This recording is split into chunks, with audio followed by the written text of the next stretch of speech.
Namaste and welcome to yet another edition of Take 3. We are right at the cusp of saying bye-bye to 2024 and looking ahead to 2025. So in this edition, we will try and look back and look ahead. Pick out one or two or three memories and talk about it. Zaka Jacob, Rahul Shivshankar with me. What's your first? We want to look back or look ahead? Well, I guess you have to look back to look ahead. To look ahead. So let's look back at 2024. Significant year, politically speaking. We had the general election. I would call it the year of comebacks. I think for Mr. Modi also it was a year of comeback. Yes, he had a dent in the Lok Sabha election from 303. They came down to 240. But it was a comeback of some degree. The manner in which they won Haryana, the manner in which they won Maharashtra particularly, I think it just pointed to the fact that, look, the BJP is an election-winning machine. They are not going to go away in a hurry. And to beat them, you really have to double down and you have to do the hard yards. It was also, in a sense, a year of comebacks for the other side, frankly, if you look at it, for Rahul Gandhi, after Bharat Jodo and all of that. For whatever it's worth, going from 52 seats to 99 seats is commendable, and he's now legitimately the leader of the opposition. Of course, you could make the case that he frittered away some of those gains. Yes, it's a legitimate argument. But I think for both the principle, I think Indian politics over the next 4 or 5 years is going to be defined by these two individuals, as if it were not defined by these two in the last 10. But I think these two individuals are now pretty much front and center of. So if I had to design a magazine cover and a judge, person of the year, I'd say We the People. I think this has been a stellar reclamation of our fine tradition of putting our faith in that vote which determines an outcome. And with that, with this brilliant result that has come through, we have slayed a large number of demons that seem to be, I would think, beginning to sort of tarnish the India story. One was this whole business of democratic backsliding. One was this one man, one nation kind of narrative that was being spread, that we are heading now towards an electoral autarky, and that we have become, we've transited to an authoritarian state where certain minorities, etc., are not given their due, this, that, the other. I think fundamentally the people have spoken through the ballot, and they've said that don't discount us. We still have the power today to ask questions and to hold people accountable. And I think India is better off for that. I think, genuinely speaking, I'm not going to sort of say that the outcome itself is a derivative of a particular kind of thought process. I think what it is a derivative really of is the Indian voter standing up and saying that, look, at the end of the day, we still call the shots. And I think that is fundamentally, for me, that's really making me feel good about our country and our nation and the prospects ahead.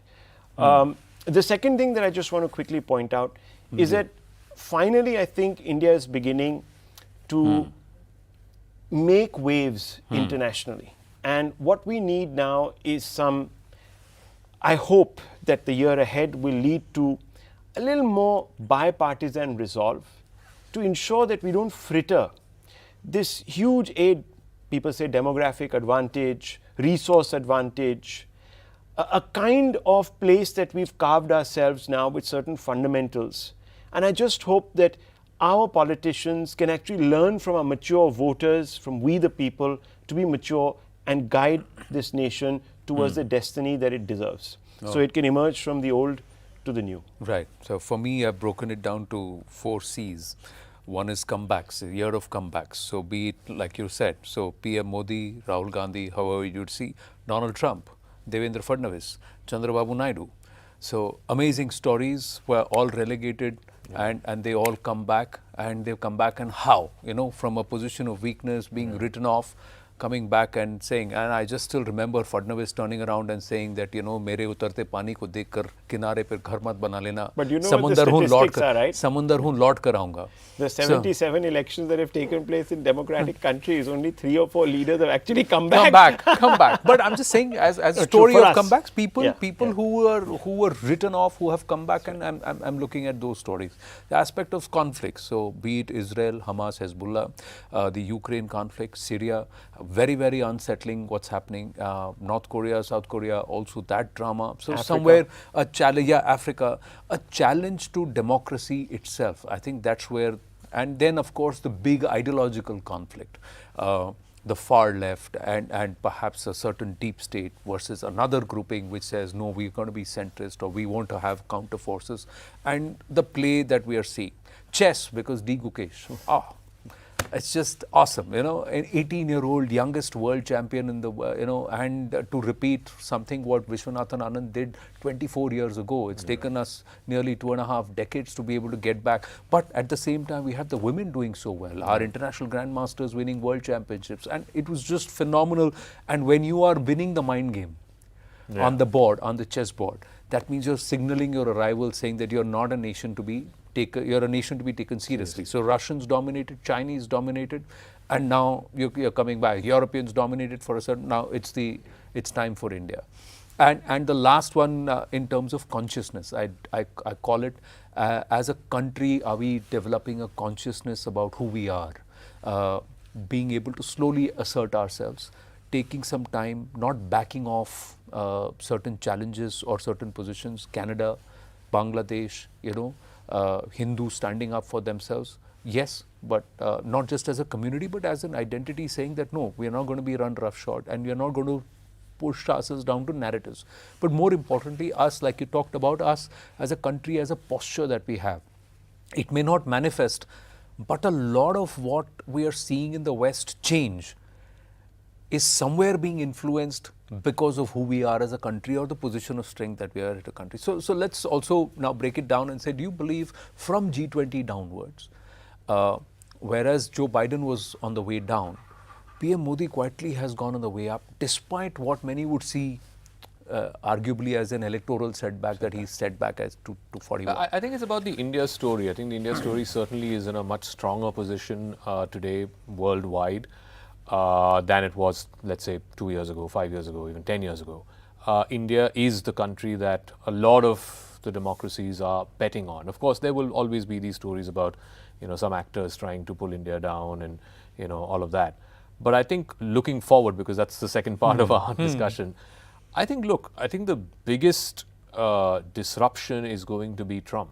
I mean, I know India may not be affected as much, at least in the strategic space, because I think Trump fundamentally buys into the thing that, if America needs to take on China, which is its most important challenge over the next 2, 3, 4 decades, then it has to have India on its side. So strategically, I think Trump is very clear about that idea. Where I think it will really disrupt all countries, including India, is in trade. I think he doesn't see a distinction between Chinese trade practices or Indian trade practices or Brazilian trade practices. For him, we're all trade manipulators, right? Now, whether that's a negotiating tactic or whether he will seriously upend trade, and I think his second term will also be fundamentally much more disruptive than his first. You think he's a little more prepared this time than the last time around in terms of how to take on detractors, not just detractors, but also come prepared as to how is he going to impose his policy and his because he seems to have a team. There are a lot of Indian Americans there, and there are a lot of people who India would on the face of it believe is favorable to us, but it's a total disruption that he's already planned. It is. And he seemed to have 40-50 days ahead of him swearing in. He seems to have a plan on the, and things are rolling already. Certain entities are backing up, others are warming up to him, some of them are being overthrown already. You think that's happening? Anand, Trump is a factor and he's unpredictable, so I really don't want to stick my neck out on this. Look, I don't know if some of the choices he's made are particularly wise or not, but I think they're ideologically aligned. So I think if you're looking for a president who wants to go about sort of fixing people who, didn't quite treat him well, then some of the people he's inserted in office will certainly do that.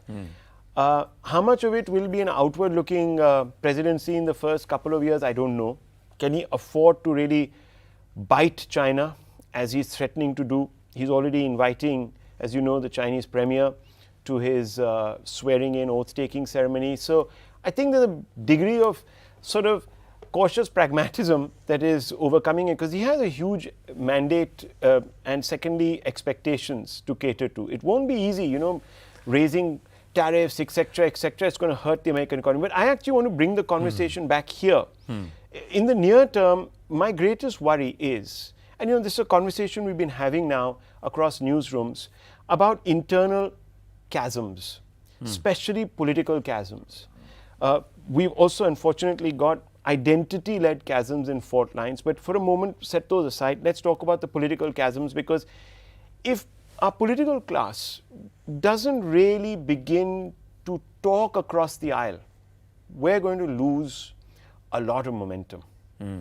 And that's going to be, for me, the thing to look out for. Can we heal as a nation?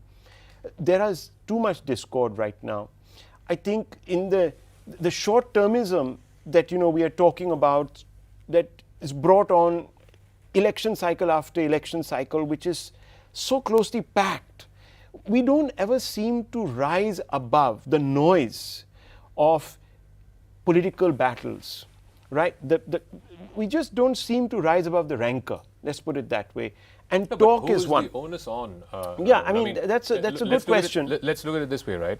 What is the incentive for the opposition to rise above? No, they have so no incentive. Zach, that's a different question. Yeah. All I'm saying is, you know, if you're asking me, what do you hope will happen in the next 2 years, 3 years, 4 years, which will help consolidate India and help it rise beyond, you know, its But if one own ideology or one thought process is absolutely intolerant to another opinion, another point, and to the extent that they will cancel them out, whether they are in government or otherwise, it's like banging your head against the wall. Yeah, we need a statesman. We will need somebody who can exhibit those statesman-like but I can qualities. only talk to somebody who is willing to listen. No, Yeah. Rahul, you can also call. I'm not getting into how we treat this disease, right? It's a malaise. Yeah. I'm pointing out how the malaise exists and how it can become actually a cancer. And that's what we have to prevent. I'm just speaking from that point of view. Again, I'm coming back to that fundamental question which needs to be answered is, the opposition has no incentive to rise above. The incentive for anybody to rise above is that of the state. And frankly, Mr. Modi is now in his third term. Right? People say in the context of US presidents, because they have only 2 terms, the second term is when you define your legacy. Right? This is the time when he will define his legacy. Does he want to leave behind a legacy that this was the most disruptive 3 Lok Sabhas that we've had, and that, you know, opposition and treasury benches never saw eye to eye on most issues and so on and so forth? Or does he want to leave behind a legacy where he rises above and says, I'm willing to go that extra mile? So if that means temporarily agreeing to, let's say, you know, debating the Adani issue, which is what the opposition, at least the Congress party, made a big deal out of it, right? Go ahead, let's have a day of debate on that, right? So I think, look, it's a fundamental thing in my mind. I'm very, very clear. The onus to rise above, the onus to take the bigger lead or the bigger step is never on the opposition. No, but that I agree, Zaka. But the point is that there has to be some rationality, semblance of rationality from the other side. Now, let's say the government bends. The moment the government bends, the other side does not say, oh, listen, you listen to me, so I'll also cooperate. Say, oh, he's listening.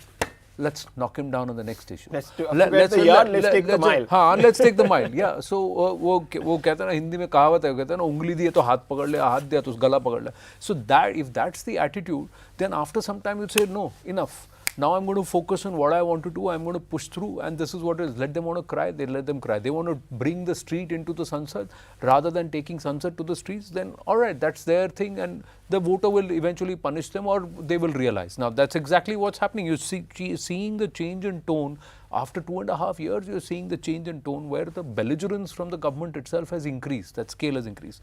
Let's also take this forward now.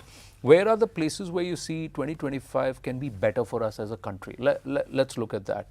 Do you believe that it's high time that the middle class is given some relief in terms of tax? Although, no. Do you see anything economically that's going to push perhaps not just manufacturing and jobs? That's the economics part of it. The most important part of it is positioning of ourselves as a country. if we are going to be aggressive about Olympic bid, 2025 is the year when the Olympic bid gets confirmed. We don't know. 2025 is the year where we're going to become a manufacturing hub. The Jewar airport comes into operation. This entire region where we are actually broadcasting for our viewers suddenly sees a hub of activity. What are your things? There are 4 or 5 things that you feel. No, so I think, look, 24 leading into 25, one concern would of course be the economic situation. I mean, the last 2 quarters have not been particularly good, even from corporate numbers point of view. Although, I mean, I think even this week the finance minister said Q2 numbers are a blip, we will come back. So I'm really looking forward to the turn of that, downturn, the cycle being complete. One part of it you're already seeing in the stock markets. October was a particularly bad month. November, slight correction. And I suspect from January onwards you will see more sort of corrective activity. So I want to see growth pick up. I also want to see the quality of growth, like in terms of, let's be honest, and we had these conversations, during the time of the elections. There is a jobs issue in this country. Are we creating enough jobs? Are we creating enough quality jobs? And our young people, I mean, we keep talking about demographic dividend. I've been hearing this from 2014. But ultimately, if demographic dividend has only that much value, if you're able to capitalize on that demographic dividend by creating the jobs that you can use. Are we creating qualified people in sectors which don't want them, whereas sectors which want people are finding? Exactly. So there's where are our courses on AI? Where are our courses on machine learning? Where are our student population? I mean, today, at least I hope the next academic year it's slightly better, but the last academic year, even in places like IIT Bombay, people were not getting recruited, which is unheard of. Yeah. Right? I did engineering 25 years ago. I mean, to say that engineers are not getting recruited is a problem, and that too from IIT. It's unheard of. It's unheard of. But I think as you take it forward, Rahul, even legislations, when the big tech came into our country, they had a field run. Today, they are trying to control the market to the extent that they are claiming to influence governments and policy, etc. Because there was no regulation. Today, you can't regulate them because they will not allow you to regulate. The next level is AI. There is gaming. All of this. Is our regulation mechanism moving, policy mechanism nimble enough? I think let's talk basics, fundamentals. If you really want to, as Zaka was saying, that if you really want GDP per capita to increase, you look at the big number, we all feel great. But when you look at the minutiae, it makes for despondent reading. There are millions and millions and millions of Indians who are still very badly off, living in abject poverty, maybe a little above abject poverty. Okay, so I think in the short term, we must see an economic revival beyond 6%, 7%. Yeah. If India has to create the jobs that it is saying it will create to accommodate this or to benefit from this demographic dividend, it has to grow at double digits. 10 to 11%. China did for 15 years. At a straight stretch, 15 years of double digit, early teen growth. We're nowhere there. We haven't touched that number of double digit growth, I think, in 2 decades now, right? So fundamentally, I don't know where it's coming from, but one hopes that private investment comes in, crowds in. It's not. Government is spending a lot, which means that government has to borrow from somewhere. It has to raise finances constantly. It's a cycle. Someone has to constantly subsidize. We've got also caught in a subsidy trap. A lot of the state is becoming too big, right? You need to shrink the state. That is what the promise was. We'll shrink the state. Unfortunately, private investment hasn't come in. And the other bugbear is low-level corruption. Whoever I speak to, they are still saying that they're stymied by this low-level corruption. At every level, we face it. You want a GST number? You're told, you're given a bit of a runaround. You want a passport, identification, etc. done, given a bit of a runaround. Somewhere you have to say, chalo chai pani. This is the sort of thing that comes through. I'm just talking about at the urban elite level. Let's look at down the line a little bit. So I think in just the near term, I'm talking about the next 12 months, we have to constantly look at this private investment number. Is it going up? Because through that we'll have consumption, we'll have jobs, we'll have that cyclical sort of rejuvenation that is required. But I don't know. I just hope we can do it. Let's look at this next budget that comes up. Yeah. Let's hope that spurs it. At least the government made a big push, hasn't quite translated into a gain. See, they have 25, 26, 27. 27 is Uttar Pradesh. So your countdown to Lok Sabha starts from Uttar Pradesh. I'm just saying that's my assumption.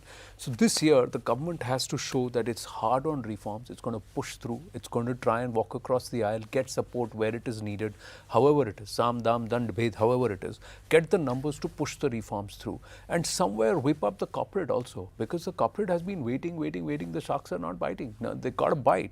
Yeah. And you got to get them to bite. And somewhere you've done everything, and if they're not biting, then you got to whip them. The cost of raising capital is high. So you got to do what it takes. I'm just saying you got to do what it takes. But I'm also going to focus on the positives. For me, the biggest positive is the Kumbh. The Kumbh is a story which allows us, the soft story to the world, that the world is coming to us and we are ready to host the world. If you're ready to host 450 million people over a period of just about 40 days, it's a huge story for me. That's one. Second is the Olympic bid. That I believe we should be able to lock it in 2025. And I think somewhere we need to increase our soft power quotient. And if we are able to continuously embellish our soft power quotient, our quality of perception in the world will also go up. I'm also hoping that the hydrogen powered vehicles find light of day sooner than later, and hopefully in 2025 we'll have the first hydrogen driven vehicle that generates water vapor, so it breaks away the need to depend on lithium batteries, which again is a huge waste issue, it's a huge procurement issue, and that's one of the reasons why we don't see battery powered cars all and across. There's quite a lot of hot air There's a quite to turn into fuel. That's true. Okay, now gents, the positives. What are your resolutions? 2 or 3 things that you think you are going to do which you can share with our viewers. Man. Let's get into that. I feel so guilty about this. I started working out online when COVID happened. I had never been to a gym or never worked out till 2020. And in 2020 it suddenly hit me that I need to do something. So I started working out online in 2020. I went to the gym in 2021, 22. But in 2024, because of the elections in April, I said I'll take a break for 3 months. There's a lot of work, a lot of travel and stuff. I'll get back again in July. You've never gotten back. Never gotten back. And I need to start going back to the gym. That's my resolution. So one of the many resolutions that everybody makes that are going to work on fitness. But you take a year-long membership and go for 20 days. Yeah. I hope that's not going to happen. No, it's just the first. I just tell myself, you do the first 15 days, then the cycle starts rolling. Yeah. And then you're like, okay. Yeah, you got to get regular. Now he's a tennis player, plays regularly, he's very proud of his waistline. So what are you going to do? No, for me, it's a simple resolution, better work-life balance. Again, I'm sort of working a cycle that is taking me away from my daughter, my son.